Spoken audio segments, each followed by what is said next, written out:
అందరికీ నమస్కారం. ఈనాటి మన విశ్లేషణకు స్వాగతం. ఈరోజు మనం ఒక బ్రహ్మాండమైన సృష్టి రహస్యాన్ని ఛేదించబోతున్నాం. ఎన్నో ఏళ్లుగా మనం వింటున్న మన మహావీరుడు హనుమంతుని జన్మ వృత్తాంతం, దీని వెనుక ఉన్న ఆ అద్భుతమైన మహాప్రణాళిక ఏంటి అనేది ఈరోజు ఒక సరికొత్త కోణంలో చూద్దాం రండి. అసలు ఒకే వీరుడికి ముగ్గురు తండ్రులు ఎలా ఉంటారో వినడానికి కొంచెం ఆశ్చర్యంగా ఉంది కదూ. కానీ ఈ విశ్వంలో జరిగిన ఒక మహాద్భుతమైన కలయిక వెనుక ఉన్న అసలు రహస్యం ఇదే.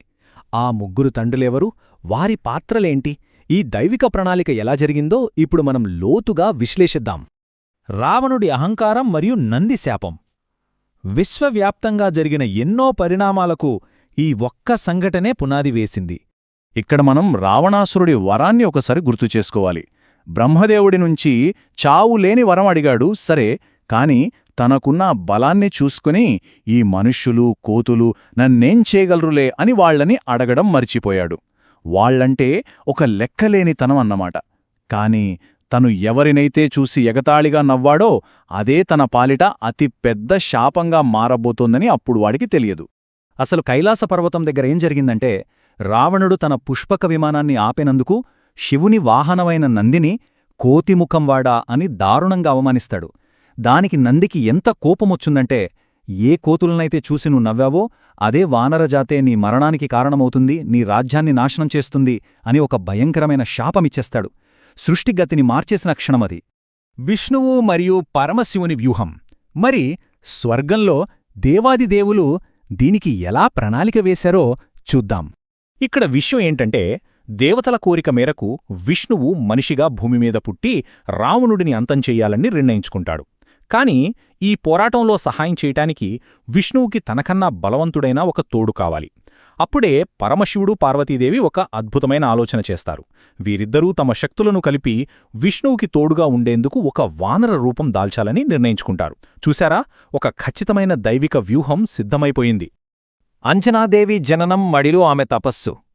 ఇప్పుడు భూమిమీద జన్మించిన ఆ గొప్ప భక్తురాలే కథలోకి మనం వెళ్దాం. అసలే ముడివేతలు ఎంత అద్భుతంగా ఉంటాయో చూడండి. స్వర్గంలో పుంజిక స్థల అనే ఒక అందమైన అప్సరస ఉండేది. తను సరదాగా ఆటబట్టిస్తూ చేసిన ఒక చిన్న తప్పుకి బృహస్పతికి కోపం వచ్చి ఆమెను భూమిమీద కోతిలా జన్మించమని శపిస్తాడు. అలా ఆమె అహల్య, గౌతమ్ మహర్షులకి అంజనాదేవిగా పుడుతుంది. ఆ తర్వాత వానర్రాజైన కేసరితో ఆమె పెళ్లి జరుగుతుంది. ఇదంతా ఆ మహాప్రణాళికలో భాగమేనండోయ్. ఇక ఇక్కడొక ఆసక్తికరమైన ఘట్టముంది. పెళ్లై చాలా కాలమైనా పిల్లలు లేకపోవడంతో అంజనాదేవి శివుని కోసం కఠోరమైన తపస్సు మొదలుపెడుతోంది. అప్పుడు శివుడు ఆమెను పరీక్షించడానికి ఒక బిచ్చగాడి రూపంలో వస్తాడు. ఆ బిచ్చగాడు సాక్షాత్తు శివుడి సింహాసనం మీదే కూర్చున్నాడు. పెట్టిన అన్నాన్ని ఛీ ఛీ అని ఉమ్మివేస్తూ దారుణంగా ప్రవర్తిస్తాడు. అయినా సరే అంజనాదేవి ఎంతో ఓర్పుగా వడ్డిస్తూనే ఉంటుంది. కాని ఎప్పుడైతే వాడు సాక్షాత్తు మహాదేవుణ్ణి అవమానిస్తాడో అప్పుడు మాత్రం ఆమె తట్టుకోలేకపోతుంది. ఆమె భక్తి ఏ స్థాయిదో ఇక్కడే మనకర్థమవుతుంది. ఒక్కటి కాదు, రెండూ కాదు, ఏకంగా 12 ఏళ్లు ఆ బిచ్చగాడి రూపంలో ఉన్న శివుడు అదృశ్యమయ్యాక ఆమె ఒక పర్వతం ఎక్కి కుంకుమ మట్టితో స్వయంగా ఒక శివలింగాన్ని చేస్తుంది. ఆ లింగం ముందు ఒంటి కాలిపై నిలబడి 12 ఏళ్లపాటు అత్యంత కఠోరమైన తపస్సు చేస్తుంది. ఆ అంకితభావం అసలు మామూలు విషయం కాదుగదా. హనుమంతుని అద్భుత జననం. ఇన్ని పరిణామాలు ఆఖరికి ఒకే బిందువు దగ్గర ఎలా కలిశాయో ఇప్పుడు చూద్దాం. ఈ సంఘటనలు సరిగ్గా ఎలా కుదిరాయో మనం జాగ్రత్తగా గమనిస్తే, శివపార్వతులు వానర రూపంలో ఉన్నప్పుడు పార్వతీదేవి గర్భవతి అవుతుంది.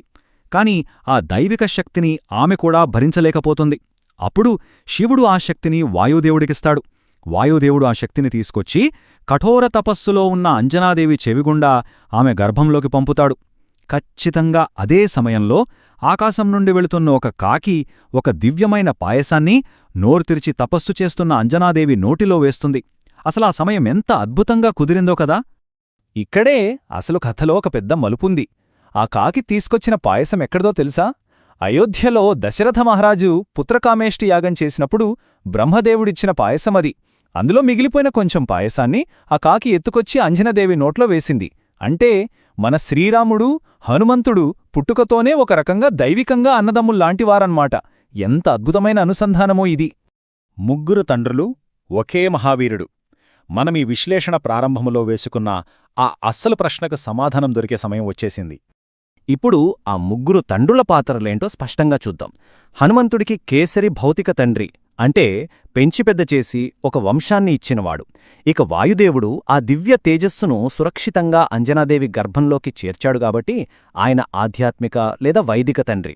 ఇక ఈ శక్తులన్నిటికీ అసలైన మూలం పరమశివుడు కాబట్టి ఆయన పౌరాణిక లేదా దైవిక తండ్రి.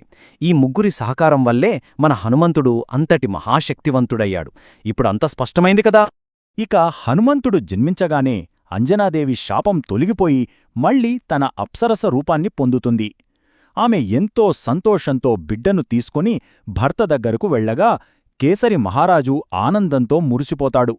అంజన గర్భన పుట్టాడు కాబట్టి ఆంజనేయుడు అని ఎంతో ప్రేమగా పేరు పెడతాడు.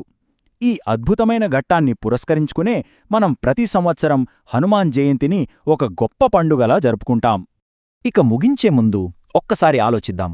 ముల్లోకాలను గడగడలాడించిన ఒక మహా అహంకారి పతనం, ఒక సాధారణ వానర స్త్రీ చూపించిన అచంచలమైన భక్తి ముందు ఎంత అందంగా ఓడిపోయిందో చూశారా?